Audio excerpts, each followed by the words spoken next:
YouTube, what's good, YouTube? But today we have the GOATs. Yeah. Just like that. Nigga, fuck the title. We have the GOAT podcast. We're watching it because it's the GOAT. And I'm talking about JJ Redick. Psych, nigga! I'm talking about LeBron fucking James, nigga! What the fuck you thought? Let's get into the video. 43-minute long, nigga. First of all, dude, I'm so excited to have this conversation. It's gonna be fun. It's gonna be fun. It's gonna be fun. I just wanted to, before we start, I want to make sure we're on the same page with why we're doing this. Get everything right, JJ. Thank you. He shouldn't even be doing this with you. You're not on his caliber, but he gonna do it. I think like the core, it's got to be what nothing else is, which is we're celebrating the game, right? So I think overall, like, I want it to feel comfortable, relaxed. I want it to strike a very positive tone. I typically rant about things. I'm gonna probably rant today. Like, it just comes out naturally, like whatever. Let's do it. You're not gonna beat your ass, JJ. Relax. You're not gonna beat your ass.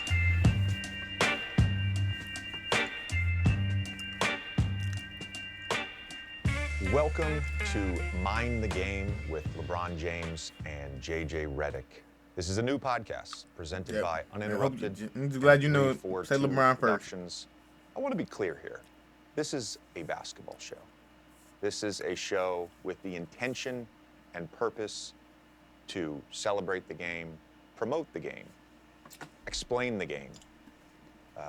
We will be covering a number of topics, not just the NBA. NCAA, men's and women's, WNBA, FIBA. LeBron and I are two people who I would call us obsessed with the game of basketball, with this sport that has given so much to us. And 2 weeks ago, we sat down in LA to record the first two episodes. The first episode actually asks a simple question: what makes a great basketball player? Beyond just talent and skill set. And we touch on a number of things. I'm not gonna lie. How long is this nigga chatting? We're not here for you, JJ. I'm gonna give it a bug. We're not here for you, JJ. I'm not here for you to talk basketball. The fuck? But I finna sit through a JJ Redick conversation. Nigga, we have LeBron James in the building. What'd you bring? Well, we're gonna start off. I brought two bottles. Chambertin 2012. I brought this. This is special. My first championship year. Very special to me. So it's a good vintage in Burgundy. Very, very good vintage. And then a Lynch Bosch, 95. I just brought that. I just feel like that's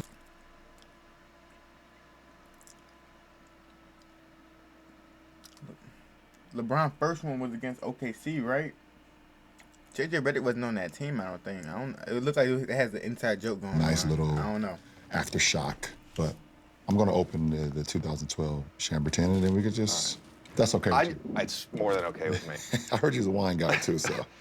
Well, I told you this. We were originally supposed to record this first sit-down in New York. So in anticipation of that, I actually brought 3 bottles of 89 Leroy, Clos de la Roche, to the office. And obviously some things came up. We didn't make it work, so... That's a great sound, by the way. We were both on the same page. Squad. We were both on the same page, which I love. It's funny, I called your game Wednesday night against the Clippers. You had just an insane fourth quarter. And I was talking about, as it relates to you, competitive stamina, which is simply the ability to do something at a high level and then get up the next day and do it again. And for you, that's happened season after season, year after year. I think the best players have a level of competitive stamina. And it's one of 3 qualities for me that make Let me get my a great wine basketball straight, player. Because your quote after the game, it was, I know I was born with some gifts and athletic abilities, but that only gets you so far. For sure. What are the qualities for you that make a great basketball player?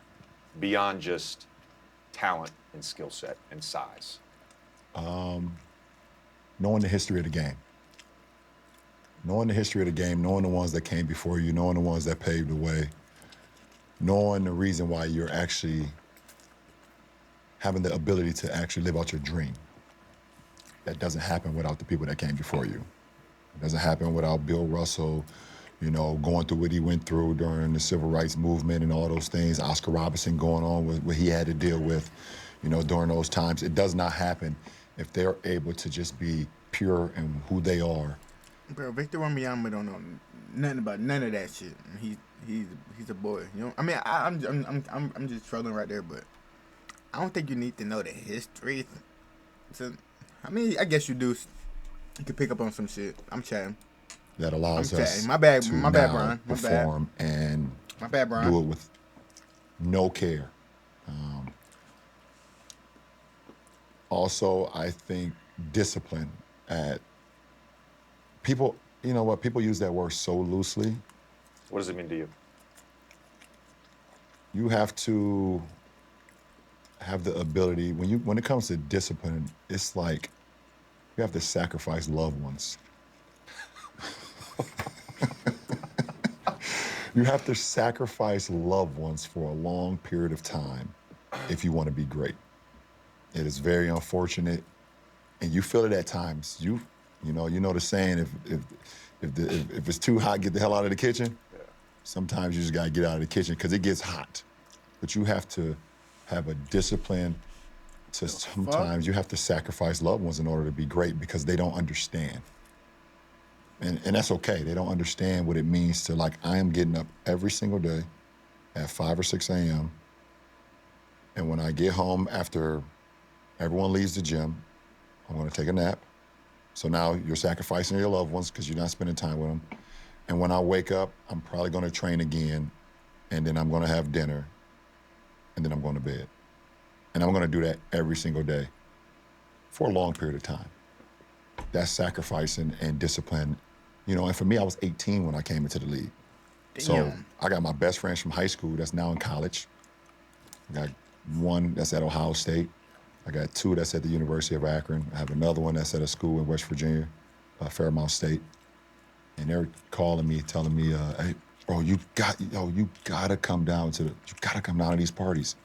You're not going to college. You're never going to be in college. And I couldn't do it.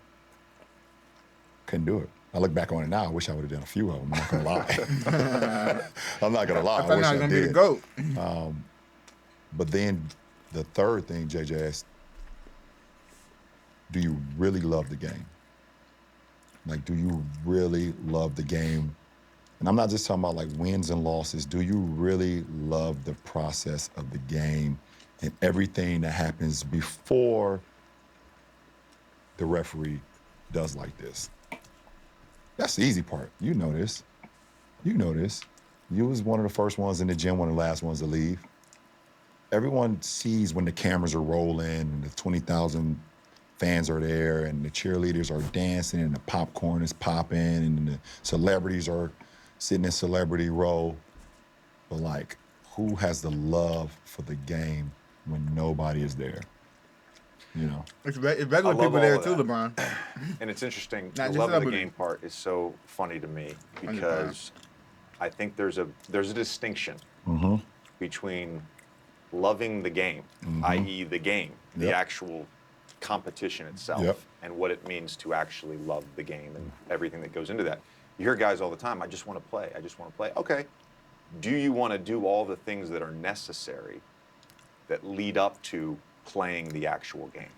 The guys that say, I just want to play, their career won't be long. Yeah. Because they're not going to put in all the intricate parts of to get to that point. It's not going to last that long. It's not going to last that long. You won't have a long, sustainable career. And that's okay. Some guys, I mean, you've been in a locker room. Some guys don't really care about playing a long time in this league or having a sustain. So sometimes I look in like some of the all-star locker rooms I've been in, and you see a guy 1 year, or you see a guy maybe 2 years, and then he's not in the locker room anymore after that. And you just like wonder to yourself, why? Who is he talking about? Jeff Teague? Who you talking about? Al Horford? You don't know. You don't know if it's the max contract that he got after he made the All-Star team. You don't know if If now they know Who him is by he one talking name about? for one summer, you know, you just don't know. But it's like if you want to Ben Simmons? be great and want to be like legendary, or not even, I don't even say that. If you want to maximize He's talking about everything Ben that you Simmons for have sure. with your career and your ability, then squeeze the fuck out of that lemon. Yeah. Why not? Yeah. I want to talk about each of those three things a little in depth because I also have three things. But the history of the game part's interesting to me because you brought up Oscar Robertson. Mm-hmm. And whether the casual fan knows this or not, Oscar Robertson sued in 1970 for free agency. And that What? court case took 6 years. So the NBA really didn't have any form of free agency until 1976. Wow. Side note, in 1977, at the time in free agency, you had to compensate the team that was losing the player. Mm-hmm. So Gail Goodrich left the Los Angeles Lakers and went to the Jazz. Mm-hmm. The Jazz compensated the Lakers with some future draft picks. One of those picks turned out to be Magic Johnson. Be Magic. Pretty interesting. Wow. You talked about the discipline. It's pretty interesting. That's pretty cool though. It's like soccer now. Yeah. Yeah, it's like soccer. You got In to some ways, compensate the club in order. There wasn't real unrestricted free agency. John Concact was the first guy, and that was like 1987. Right. It just didn't exist. Right, So, right. The reason, I didn't make as much money as you, but the reason I got to make a lot of money in the NBA is like it's a direct line to Oscar Robertson. Yeah, for sure. You know, so let's celebrate that, right? You're not making LeBron You talk money, about but you're the making money. sacrificing loved ones. Making a lot of I it, always too. felt like my pursuit was so selfish. Yeah. And I would acknowledge that to my wife, my kids, whatever, my friends. Yeah. It was so selfish. But Yeah. it was like the only way that I knew how to do it. That's The it. only way. That's it. So you touched on those things. My three things are competitive stamina, which I'm going to get to in a second. The love of the game is one of mine, for sure. Caring more about your craft instead of the other stuff that doesn't matter is a direct quote from you. For sure. And then the third one, I think, is basketball IQ. Yeah. Basketball IQ. I have described Nikola Jokic, I've described you as having supercomputers. Like your processing speed is a little different. I put James Don't Harden put in that LeBron in category. I the put Luka Jokic in that the same category. combo. There's a number of You're guys gonna piss Yeah. me off. that have like a different processing speed. Some of this stuff, love of the game, that's a little bit of just desire, Yep. attitude, all that Yep. stuff. Competitive stamina, same thing. Yep. Can you develop basketball IQ at the highest level? You can get a little smarter as a Right. player. Can you develop it as a You know what's at the funny? highest level? When you brought up basketball IQ, the first thing that came to my mind, I started thinking right away. I was like, are you born with basketball IQ, or are you taught the game the right way, and now the basketball IQ clicks on? Like I was literally just when you was explaining that, because I come from, I believe, great coaching. You know, from my Little League coach, Frank Walker, senior, Shout to out Frank. my, at the time, AAU coach, Coach Drew Joyce, to my high school coach, who was a former college coach, Coach Dambrot, and then my AAU coach took over when Coach Dambrot went back to college basketball. I'm thinking to myself, I'm like, I was taught the game the right way. But the one thing that those coaches always told me, they told me that I had an uncanny ability to process information faster than anyone they've ever seen. One coach, and this is, I know you're gonna smirk about this. There's guys in the NBA that if you call a play or a coach draw a play to one side of the floor, they can't switch it in their head and do it and say, let's run it to the other side without the coach drawing on the clipboard. Yeah. I've never understood that. And I don't know, I never understood that. So if I say we running thumb down angle, we're running on the right side, so because I have a left-hand point guard, he wants to come middle to a strong hand. He has the ability to hit the pocket pass with the left hand, has the ability to throw ahead, he's lefty, and also has the ability to throw back on the shake. But if I say, hey, we run a thumb down angle on the left side, because now the right-hand guard coming right, I've had teammates that's like, oh, What do you mean? Coaches always in practice we only ran it from this side. Yeah. Them niggas are retarded. I could flip a play when LeBron, I pick was me 8 up. years old. Please pick me up. No matter if it was just pass and cut. No matter if it was let's run flex, but let's start on the left side. No matter if it was just, let's DHO, driving kick. The last one, all right, now let's just drive the baseline drive drift. If the forward on the left side is looking at the ball, you can slot cut. I could do that. I was doing that stuff when I was like 8, 9 years old, and my coaches would just be blown away, and I wouldn't know where it came from. I have no idea. So to get back to your question, I think I was born with a sports IQ, and it could have been any sport, but I just think basketball was the one that I chose, and maybe I was chosen to do that as well. Yeah. And I just took it to a whole, as I got older and your mind you start to live it, you start to want to be a part of it, you start watching. I started watching the games, when I was like 9, 10 years old. When I first started, I was watching just a fan. What do you I was mean just by a fan that? of Michael Jordan and Anthony Penny Hardaway and Grant Hill. Jordan. And, those guys. I was just a fan. But then when I started playing the game, you're like, oh, I'm better than these niggas. Studying. He's like, oh, I'm better than these niggas. And what teams were doing, how teams were guarding, how coaches were coaching, subbing patterns, time of possession. One thing that kills me, JJ, in our league? I'm gonna tell you what kills me. Tell me what kills you. The 2-for-1 shot at the end of quarters. Are you going on an anti-crusade against the 2-for-1? I mean, I understand why the 2-for-1 is important. Obviously, it's numbers.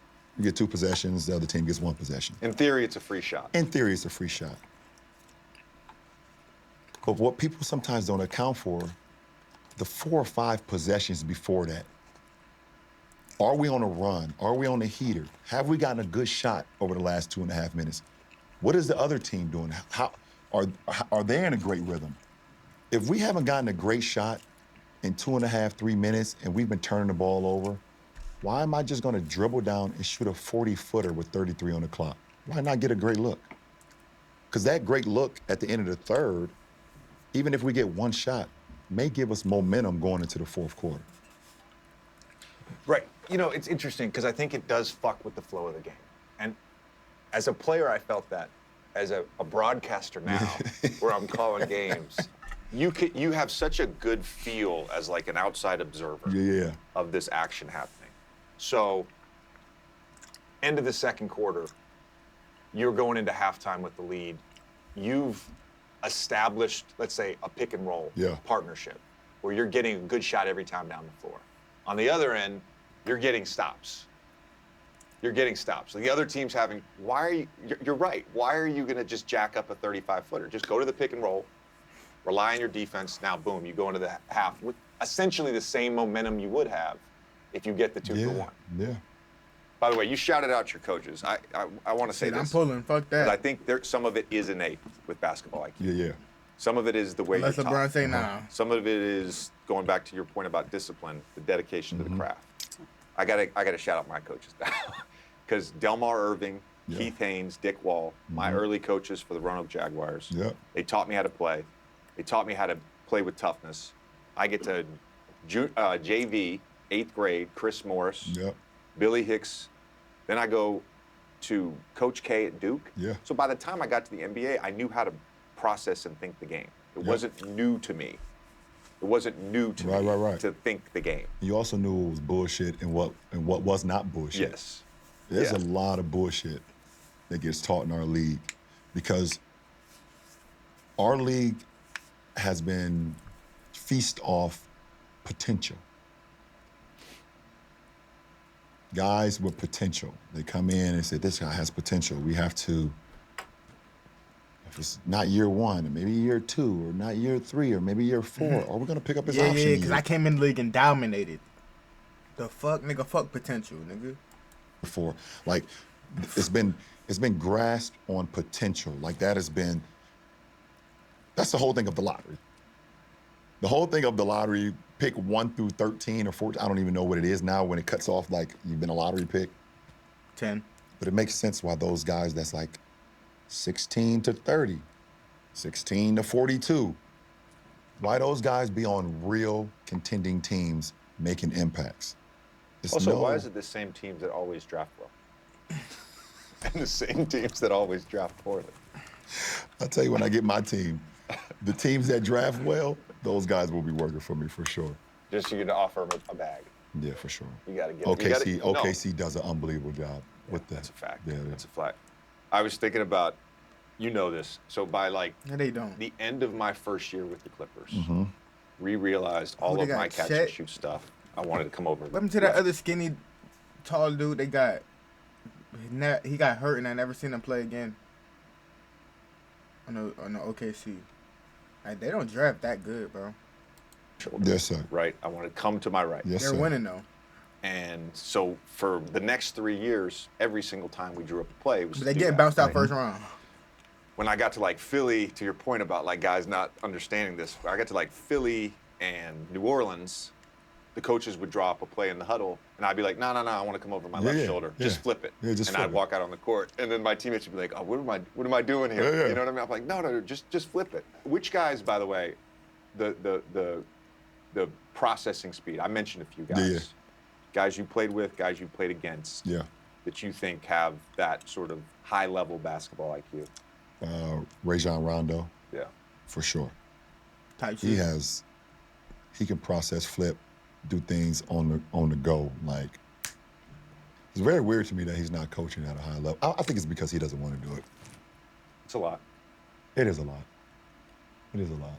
And who wants to deal with all these rich, entitled guys all the time? It's just, You guys make too much money. It's just a weird thing. You man. guys make too much It's money. just a weird Let's thing. get a cheers, man. Let's get a cheers, man. Cheers. Cheers. Thank you for the wine, by It the way. smells amazing, too. Going back to that competitive stamina thing, because I was calling the game, and I knew this because I played in LA, but Clippers home games against the Lakers is not really a home game. Half the crowd are Clippers fans, Facts. half the crowd are Lakers fans. No, don't say half. About And so 3/4 the of arena Lakers. felt very subdued, you know, because you guys were getting your ass kicked. Getting our And ass kicked. the body language was bad. I think I even mentioned that on air. Like, you just saw it in the huddles. You saw it coming out of timeouts, going into timeouts. You saw it when guys were getting subbed out. Yeah. Like, it was just bad body language. And then, as Darvin Ham said, you decided to put your cape on and lead this comeback. You outscored the Clippers by yourself in the fourth quarter. In that moment where you're down 19 in the fourth, it's a dead game. You know your team is, I call it like letting go of the rope. You know, Doc Rivers used to always say that. Don't let go of the rope. Yep. What goes through your mind? I'm the GOAT. I'm the GOAT. You probably got a few minutes to try to change it, or you're gonna get pulled. Knowing it's a back-to-back. That is facts. Knowing that, okay, we lose to the Clippers. We got our ass kicked, okay. But we can't then the very next night lose to Washington as well. So I go out there down 19, you know, with the lineup, I believe at the start of the fourth lineup, it was myself, D-Lo, Jackson Hayes, Torian Prince, Cam Reddish. So, you know, coach drew up a play. First play, I believe he drove up Horn's chest. And they fucked up. They fucked up on the Horn's chest. So we ran it again. And that's another thing that bothers me about the NBA too. Why do we not continue? Just run the same thing over and over until they stop it. Guys would run a play one time, then you would score, and then they'd change the play. But anyways, we ran it again, and they fucked it up again. So, I mean, for me, if I see 2 threes go down, I'm going to check and see if it's a heater in this right elbow for sure. And I hit another one.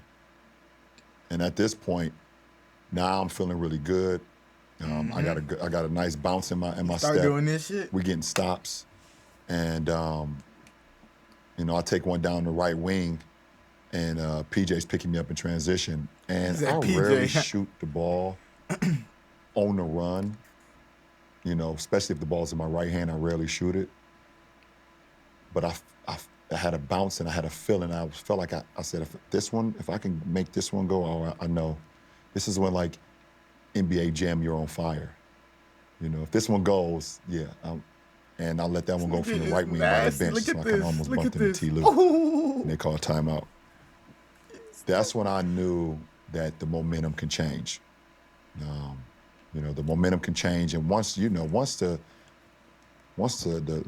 ball, the Oh my! snowball Come here! Oh gets my! going down Oh the wait! hill, Oh my goodness! snowball turns into an avalanche, and the He's avalanche just turns nasty. into it's He's over with. nasty. So He's I just 40. felt good at that He's moment. 40. It's a few things there. So, like with the 3 ball, we've seen it so often now. No lead is really safe. No. Think back to early in your career. I came in the league in 06, 07. I played no minutes my first 2 years. Yeah. But you know what? If we had a 19-point lead going into the 4th, I might get all 12 minutes of garbage time. For sure. People would clear their benches. Yeah, for Back, sure. This was 15 years ago. For sure. People would clear their benches with a sure. 17-point lead in the Yeah. 4th and 9 minutes to go. For sure. You can't do that anymore. You can't do that anymore. You know why? Because I believe in 08, 09, or whenever that little light-skinned fucker came in the league, that's in Golden State, he changed that whole narrative. He did. He single-handedly changed the no lead is safe. It's like Pat Mahomes right now. It's interesting No, you bring up Steph because no. Fuck that. Patrick Mahomes the GOAT. Nigga, he's like you. The fuck? God, I don't want to say Tom Brady. Fuck, it might be Tom Brady, but no, bro, it's you, LeBron. No, Tom Brady can be Michael Jordan because Patrick Mahomes is better. Fuck that. I think there's Love that guy. a by the long way. history I love of Steph. great players that have impacted the game. And Should've went you to the can see a Warriors. lineage between different skill sets, right? Michael to Kobe, Yep. right? You can see that. Yep. I don't know that there's been a player that has influenced the game more than Steph. And you can certainly point to like Harden for Yeah. sure in that era, Damian Lillard for sure, but you're right, it started with Steph.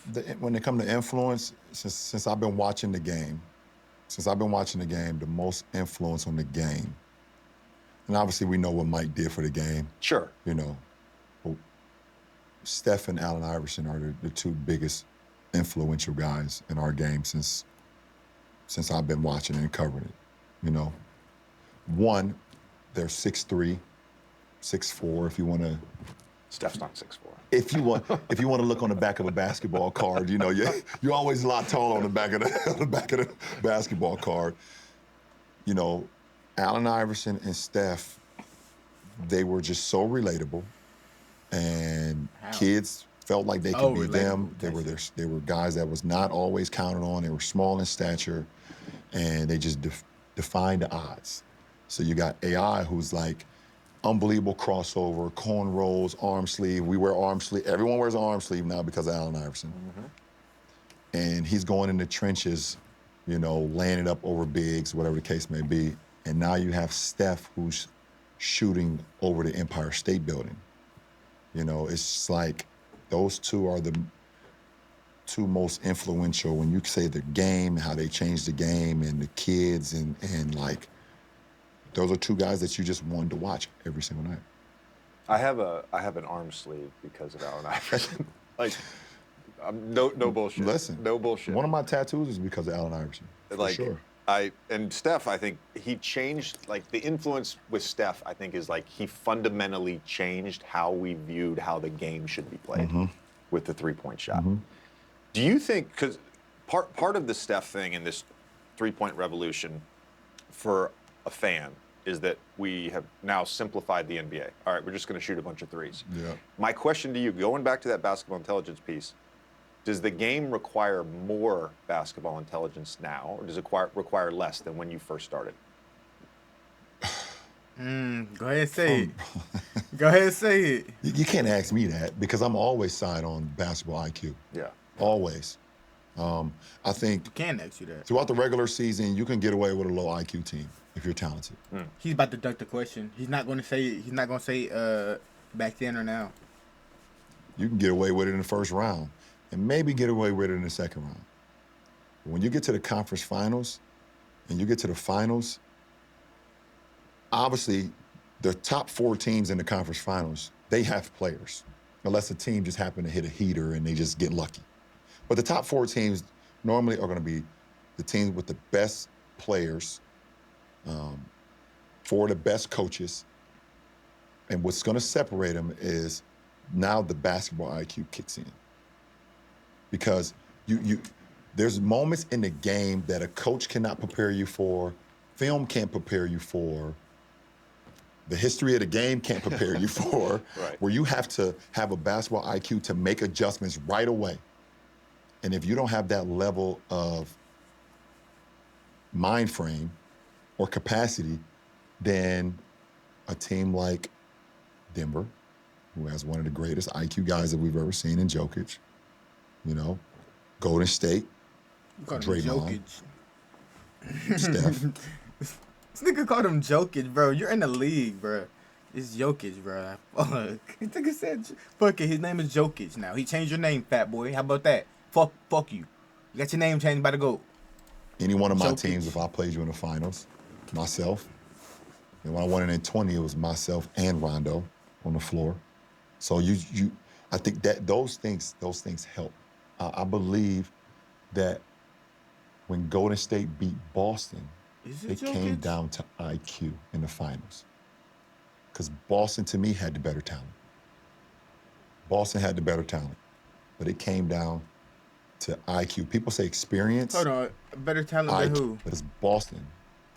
I believe that I think that those things help. I believe that when Golden State beat Boston, it came down to IQ in the finals. Because Boston, to me, had the better talent. Boston had the better talent. But it came down to IQ. People say experience, IQ. I made this comment the other day about Tatum. It feels like with him, the reads are quicker, making the right play, it's just quicker. He doesn't fight the game as much. I did the details thing for ESPN during that finals, and I did Clay was the first episode, Steph was the second episode, Tatum was the third. And so I had all these Tatum clips I got to go through and break down. Never watched the episode. It's behind a paywall. But what I saw was on the isolations on the wing. Mm-hmm. So a lot of times would be in the slot, the high quadrant, right? And they've given him space. They would bring that low man over early. Sometimes it was Draymond, but not always. Sometimes it was Clay. And very rarely did he end up getting the Golden State Warriors into rotation. Now it feels like he's just making the play off the ball. Now, it did happen a couple times in that finals. But it wasn't as quick, and it was rare. And obviously with their personnel, like it's different now with Porzingis, but I think that's part of like the growth. So that's part of the even growth. Going back to like the question about can you teach basketball IQ, in some ways it's innate, but in some ways, if you're studying it and doing it, you can see the growth in a player. Yeah, because there's a great saying that says the best teacher in life is experience as well. And we look at Tate, he's 25 years old. He's 25 years old, and I believe he's been to the conference finals 4 times. Been to obviously the NBA finals once. He's 25. I didn't win my first one until I was 28. I think Joker won his first one at 27. I think MJ was 28 as well. Kobe without Shaq was around the same age. Yeah. So Steph was. I think we have we have a lot of expectations on JT, but he's experienced a lot of winning in his career so far. And obviously we everyone wants to see him get over the hump, but 4 conference finals in a finals appearance before the age of 26 that's elite. And like you just said, he's continued to grow, and they are in a position where they can make another title run. And like you said, personnel helps. Adam Porzingis and getting Drew for a bag of Lay's potato chips, that helps as well. that helps as well. But JT is definitely when you go, you start scouting for Boston, he's the number 1 guy for sure. Hold on, what happened to Robert Williams? I haven't seen that nigga all year. basketball IQ to me, when you were earlier than me, when I first got in the NBA, though, what that meant to me in some ways was being able to remember a play. Honestly, as simple as that. Being able to recognize patterns. Yep. You come out of an ATO, okay. Oh my God. There's a misdirection here. I know there's going to be a pin down coming, right? It's just that's pattern recognition. Yep. Offensively, defensively, it's just making the right read. Yep, making the right read. Knowing the game plan, like all that. That's basketball IQ. I think what's interesting about today's NBA is what smart coaches do and what smart players do, which did not happen when I first got to the NBA. Nearly every possession, all you're doing is trying to find the right matchup. A target. You're playing chess on the possession. It's target basketball. Yeah. And that to me is the biggest difference. Yeah, that never happened. Bro, I was watching a game. I was calling a game, actually.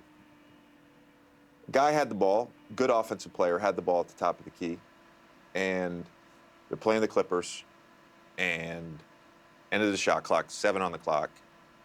Another guy off the ball is being guarded by Kawhi Leonard. Mm-hmm. And he comes up to set a pick and roll for the guy with the ball. And it makes no sense. And I'm like, that's just low basketball IQ. That's just low basketball IQ. Keep Kawhi away from the ball. That is low basketball IQ. That is low basketball IQ. That doesn't make any sense. And that happens a lot in our. And I'm going to go back to when you first started. You said remembering a play. How many guys fuck up a play out of timeout? Burns me alive.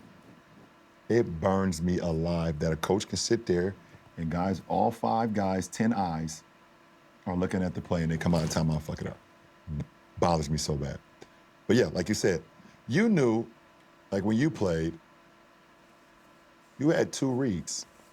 I'm coming off left, right, and if the big is not up, I'm shooting that bitch. And if the big is up, I'm pocket passing. Yeah. What else are we talking about? Well, the one other thing, sometimes the big would be back, right?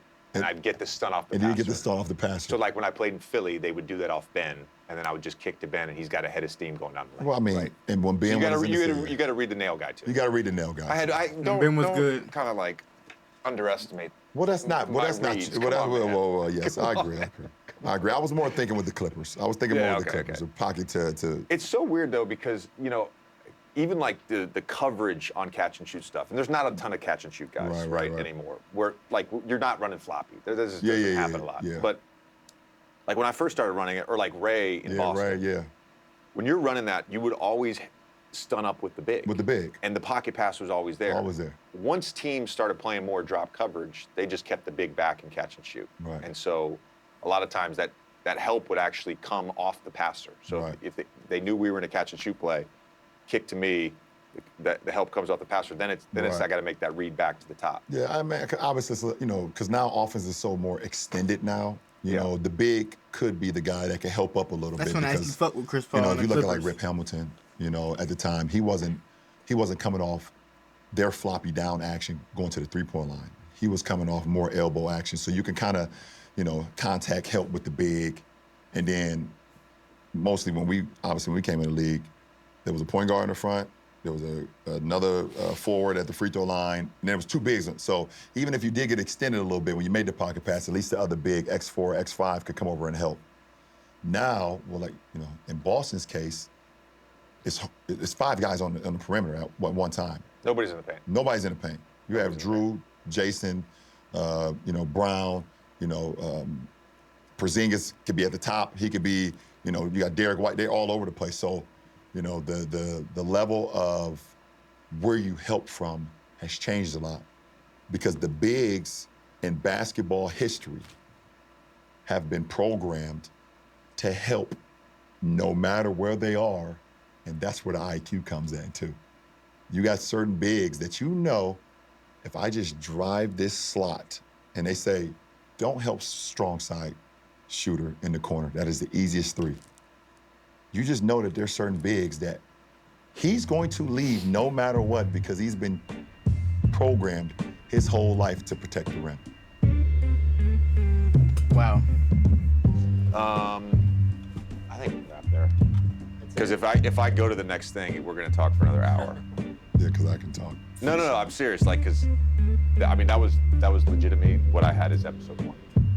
All right.